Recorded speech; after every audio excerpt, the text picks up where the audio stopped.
SK바이오팜 공모주 청약 할까 말까? 안녕하세요, 기분남입니다. 코로나19 소개서부터 랩지노믹스까지 요 근래 바이오 관련 이슈와 기업들을 소개해드리고 있는데요. 원래대로라면 이번 영상도 코로나로 주목받은 바이오 기업을 소개했어야 하지만 급하게 알려드리면 좋을 이슈가 생겨서 살짝 다른 내용의 영상을 들고 와봤습니다. 바로 SK바이오팜 공모주 청약건인데요. 아시는 분은 아시겠지만 SK바이오팜이 7월 1일 상장을 앞두고 공모주 청약 신청을 받고 있습니다. SK바이오팜은 2011년 4월 1일 기준으로 SK 주식회사의 라이프 사이언스 사업 부문이 물적 분할되어 신설된 법인으로 신약의 연구 개발을 주된 사업으로 하고 있습니다. 현재 자본금은 325억 원이며 발행 주식 전부를 SK 주식회사가 보유하고 있죠. 주력 상품으로는 뇌전증 약인 세노바메이트와 수면 장애약 솔리안페톨이 있어요. SK라는 거대 그룹을 등에 업고 있는 만큼 이번 SK바이오팜의 상장을 관심있게 지켜보는 시선이 많습니다. 그래서 이번 SK바이오팜 공모주 청약과 SK바이오팜의 전망에 대해 빠르지만 알차게 훑어보는 컨텐츠를 준비했답니다. 챕터 1 SK바이오팜 공모주 청약 짚어보기. SK바이오팜 공모주 청약은 2020년 6월 23일부터 24일까지 이틀 동안 신청할 수 있습니다. 총 약 1957만 주를 공모하고요. 희망 공모가는 36,000원에서부터 49,000원으로 우리사주조합, 기관투자자, 일반 청약자를 포함한 전체 공모 금액은 대략 7,048억 원 규모입니다. 이 중 우리사주조합과 기관투자자를 제외한 일반 청약은 약 391만 주를 공모하는데요. 인당 최대 72,076주까지 청약할 수 있다고 합니다. 청약 인수인, 그러니까 실질적인 청약을 대행하고 주식을 분배하는 곳은 NH투자증권, 시티그룹 글로벌 마켓증권, 한국투자증권, 모건스탠리 인터내셔널 서울지점, SK증권, 하나금융투자 이렇게 총 6곳입니다. 그러나 시티그룹과 모건스탠리는 일반 청약 업무는 수행하지 않는다고 하니 실질적으로 일반 청약자가 선택할 수 있는 곳은 NH와 한투, SK증권, 하나 이렇게 총 4곳이네요. 각 증권사별 배정 주식수, 다시 말하면 팔 수 있는 재고량을 살펴보면 NH투자증권이 가장 많은 주식을 갖고 있어요. 하지만 우대 조건이 있기 때문에 잘 살펴보셔야 하고요. SK증권이나 하나로 가자니 배정 주식수가 적어서 경쟁률이 높을 것으로 예상됩니다. 그래서 결론적으로는 일반 청약자들은 한국투자증권을 택하는 게 가장 좋아 보여요. 그렇지만 인수처마다 청약 방식이 다르다는 점도 잘 고려해야 하는데요.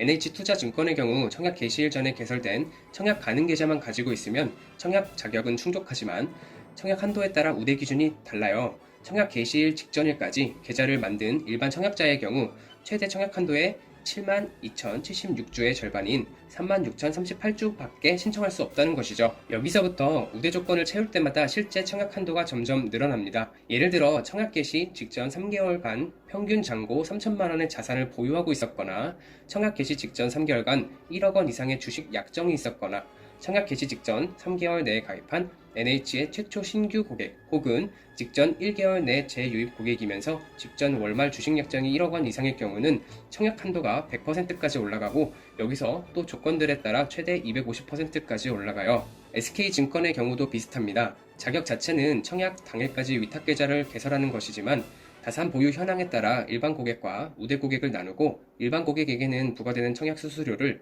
우대 고객에게는 면제해주는 구조예요. 한국투자증권, 하나금융투자의 경우에는 청약 개시 첫날 혹은 그 전날까지 청약 가능 주식 계좌를 개설하는 것을 자격 요건으로 하고 있다는 건 역시 비슷한데요. 결론만 말씀드리면 우대 사항에 속하지 않은 일반인들의 경우 한국투자증권이 주식 배정수가 NH에서 50% 배정받을 때보다 많기 때문에 한국투자증권을 이용하는 게 제일 나아 보입니다. 이외에도 청약에 대해 더 자세한 정보가 필요하신 분들은 영업점을 방문하거나 온라인 ARS를 통해서 투자 설명서를 교부받을 수도 있고 IPO 스탁 38 커뮤니케이션 같은 사이트를 통해서 공모주 청약에 대한 내용을 확인할 수도 있답니다. 챕터 2 SK바이오팜 투자의 굿 포인트. 투자를 고민 중인 여러분들을 위해 SK바이오팜의 강점들에 대해 알아볼게요.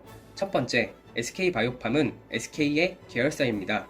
각 기업의 주식의 상당 부분을 다른 계열사가 소유하고 있는 구조로 되어 있으며 SK의 중심 기업인 SK하이닉스, SK텔레콤, SK네트워크스, SK이노베이션 등이 이 구조의 핵심 기반으로 자리 잡고 있습니다. 현재 SK바이오팜의 주식은 SK에서 전부 소유하고 있는데요. 신약 개발업체의 가장 큰 약점인 자본 고갈 문제를 대기업의 자본력으로 커버할 수 있겠죠. 중소제약회사나 스타트업의 신약 개발 실패는 곧 폐업으로 이어지는 점을 감안하면 막강한 자본을 무기로 개발 시도를 몇 번이고 할 수 있다는 것은 가장 중요하면서도 감히 흉내낼 수 없는 엄청난 강점이네요. 두 번째, SK 바이오팜의 주력 상품인 세노바메이트와 솔리안페톨은 이미 FDA에 시판 허가가 난 제품, 즉 이미 매출을 내고 있는 제품입니다. 기업이 유지되고 성장하려면 매출이 발생하고 영업이익이 있어야 합니다. 매출은 신약 개발 성공에서 오는 게 아니라 신약 판매에서 발생합니다. 그런 면에서 FDA, EMA 등 규제기관의 허가는 아주 중요한데요. 이미 FDA 허가를 받은 상품들이 주력인 만큼 바로 판매가 가능하니 신약들의 매출을 기대할 수 있을 듯 합니다. 더구나 중추신경계 의약품 시장은 2018년에 이미 840억 달러 규모에 도달했으며 2024년쯤엔 1180억 달러 규모가 될 것으로 예상될 정도로 활발히 성장하고 있는 시장입니다. 세노바메이트의 경우 중추신경 질환 치료제에 해당하며 CNS 시장의 약 60% 정도를 차지하고 있습니다. SK 바이오팜의 전략을 살펴보면 아시아와 미국에서는 직접 판매로 매출을 내려가고 있고 유럽의 경우는 아베사에 기술 수출을 했어요.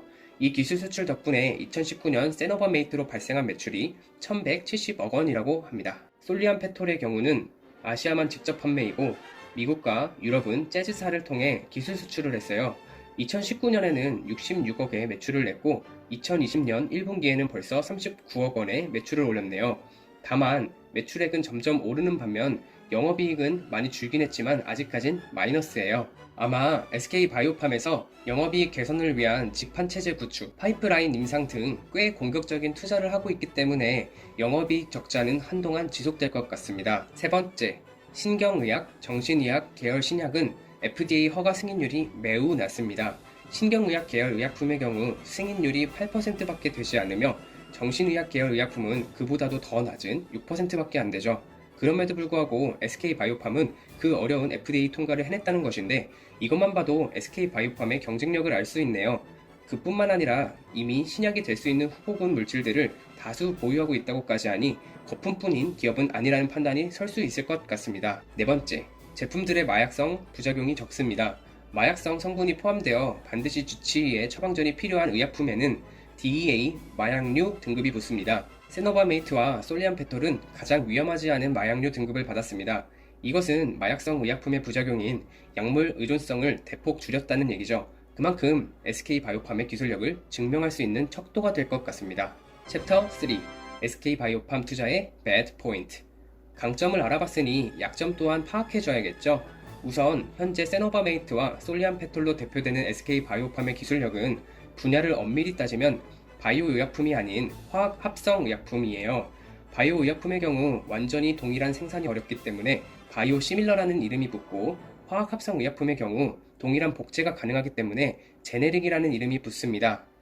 바이오 의약품 복제는 화학 합성 의약품 복제보다 더 시간도 오래 걸리고 개발 비용도 압도적으로 차이가 납니다.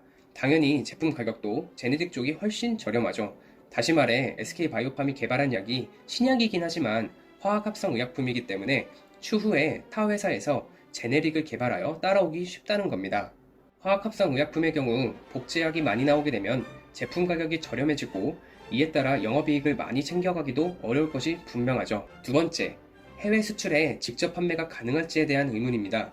해외 시장을 이제 막 겨냥하는 입장에서는 무리해서 직접 인프라를 까는 것보다는 현지 사정을 잘 알고 있는 판매 대행업체를 끼는 것이 합리적 선택이긴 합니다. 하지만 SK라는 거대한 그룹인 것만큼 자본력을 바탕으로 하는 직접 판매 유통망을 구축하고 있는데요.